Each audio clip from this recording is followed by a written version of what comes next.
امریکہ میں حیدرآباد کی فیملی کے ساتھ ہولناک حادثہ، بیوی، بیٹا اور بیٹی جان بحق، ڈاکٹر نوید اور کمسن بیٹی کی حالت تشویشناک۔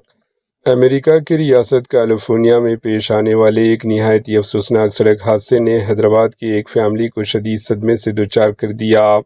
حیدرآباد کے سید آباد وانی نگر سے تعلق رکھنے والے ڈاکٹر شیخ عبدالنوید 47 سالہ، جو معروف دواساز کمپنی میرک میں ڈائریکٹر کے عہدے پر فائز ہیں، اپنی فیملی کے ساتھ سفر کر رہے تھے۔ سینٹ فرانس کے قریب ان کی گاڑی ایک ہولناک حادثے کا شکار ہو گئی۔ اس دردناک حادثے میں ڈاکٹر نوید کی اہلیہ نازیہ سلمی 45 سالہ، ان کی 19 سالہ بیٹی اور 14 سالہ بیٹا عمر شیخ موقع پر ہی جان بحق ہو گئے، جبکہ ڈاکٹر عبدالنوید اور ان کی 5 سالہ بیٹی خدیجہ شدید زخمی ہوئے اور امریکہ کے ایک مقامی ہسپتال میں زیر علاج ہے۔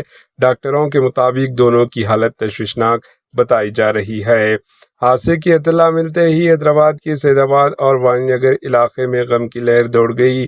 رشتہ دار، دوست اور مقامی افراد کی بڑی تعداد متاثرہ فیملی سے اظہار تعزیت کر رہی ہے۔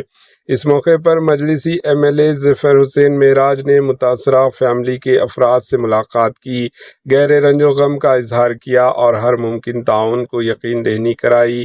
MIM کی جانب سے بھی متاثرہ فیملی کی مدد کا اعلان کیا گیا۔ امریکی حکام نے حادثے کی وجوہات جاننے کے لیے تحقیقات شروع کر دی ہے۔ HN نیوز مرحومین کی مغفرت کے لیے دعا گو ہے، ان کے درجات بلند کریں اور زخمیوں کو جلد از جلد مکمل صحت عطا فراہم کریں۔ Bureau report, HN news.